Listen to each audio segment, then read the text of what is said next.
Now, where's my money?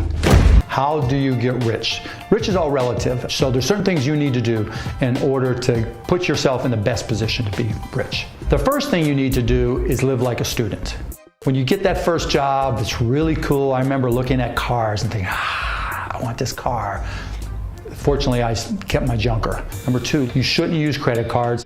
I remember bill collectors calling me every 2 minutes. You're better off using a debit card when you need to just not use cash. Number three is save up 6 months' income. If you don't like your job at some point, or you get fired, or you have to move, or something goes wrong, you're gonna need at least 6 months' income. Then what I would do is probably put it into the cheapest SPX, Standard & Poor's mutual fund that I could find. If you're a true adventurer and you really want to throw the Hail Mary, you might take 10% and put it in Bitcoin or Ethereum. But if you do that, you've got to pretend you've already lost your money. And it's like collecting art, it's like collecting baseball cards, it's like collecting shoes. Something's worth what somebody else will pay for it. It's a flyer, but I'd limit it to 10%. You want me to speak? We're not pointing you yet. You have to have a well-diversified portfolio.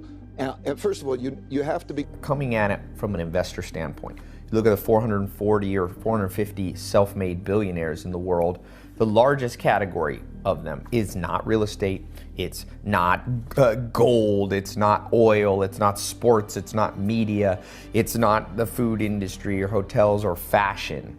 What makes the most billionaires, without a doubt, about 77 is investors. It's double the nearest category, other category, more than tech. It's not Mark Zuckerberg's that are dominating the Forbes list. It's still investors. So the first rule, if you're writing this down or keeping mental notes, is no matter what you do, come at it from the standpoint of investor. So once you understand that, then the second point is, you can't wait till you have a ton of money to start investing. If you can invest in business, even a small amount, you can grow. I don't care how small it is, but you gotta automate it. You gotta take a percentage of what you earn and pretend it's a tax. You're never gonna see that money again. You automate it, it goes straight to the investment account, and you never see it as money you can spend.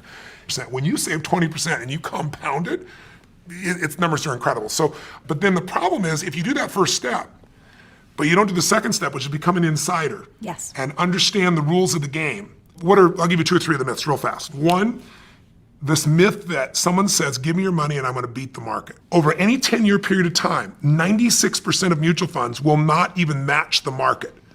They've all said it. Warren Buffett flat out said today, he said, listen, in my will, 90% of my money, all that money does not go with any mutual fund, it goes straight into the index. I made it public. On my death, there's a fund for my then widow, and 90% will go into an S&P 500 index fund, and 10% of Treasury bills.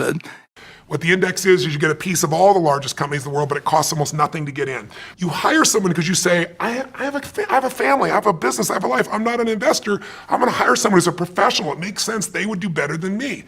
Unfortunately, that's wrong. 4% of them will beat the market. 4% chance to find the right mutual fund.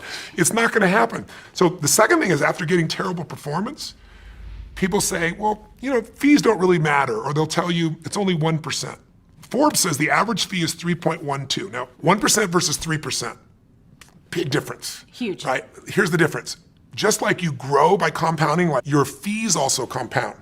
If you had 3 people and one gets 1% in fees, 2%, the other in 3%, they all get the same return. They start out with $100,000 at 35.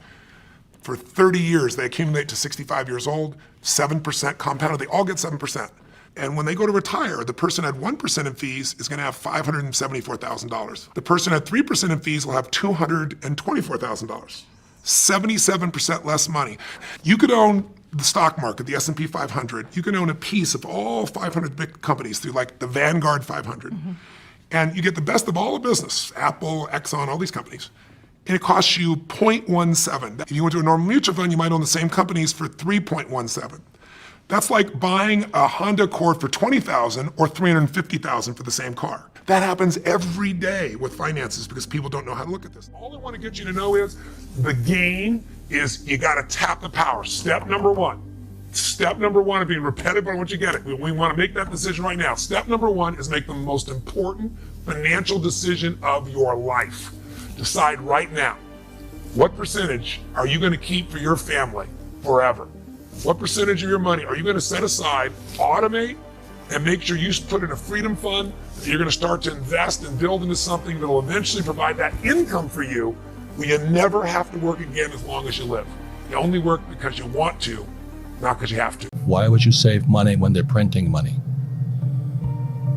Everybody's printing money now. Why would you save money when they're printing money? I know you don't save money. You're building businesses. Why would you save money when they're printing money? You see, if you cannot think, I cannot help you. I questioned all that. Why would I save money when they print money? That's what happened in 1971 when President Nixon took the dollar off the gold standard. The strength of a nation's currency is based on the strength of that nation's economy. And the American economy is by far the strongest in the world. Accordingly, I have directed the Secretary of the Treasury to take the action necessary to defend the dollar against the speculators. I have directed Secretary Connally to suspend temporarily the convertibility of the dollar into gold or other reserve assets, except in amounts and conditions determined to be in the interest of monetary stability and in the best interest of the United States. It has nothing to do with communism or capitalism. It's the banks run the world. The rich run the world. They don't care if you're communist or capitalist. So when you save, so let's say you save $1 US or €1, 1 yen, the banking system can lend out 10. So the entire system is called the fractional reserve system. The fractional reserve system is also printing money.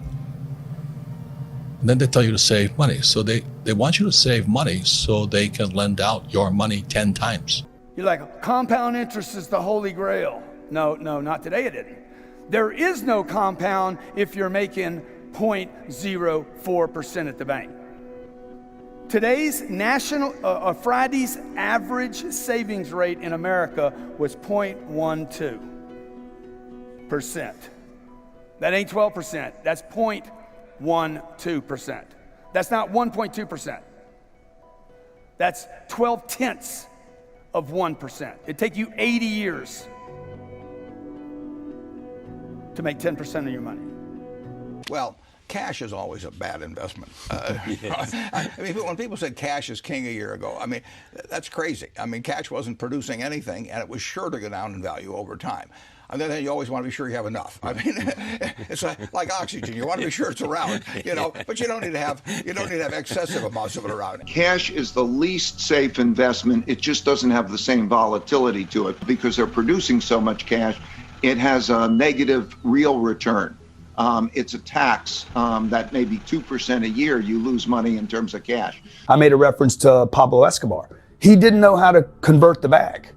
Cash became his cash. Cash by itself is garbage. Okay, the rats will eat it. The mold will get it. It's just going to go away. It's being depreciated every second of every day. The greatest tax in the world is inflation.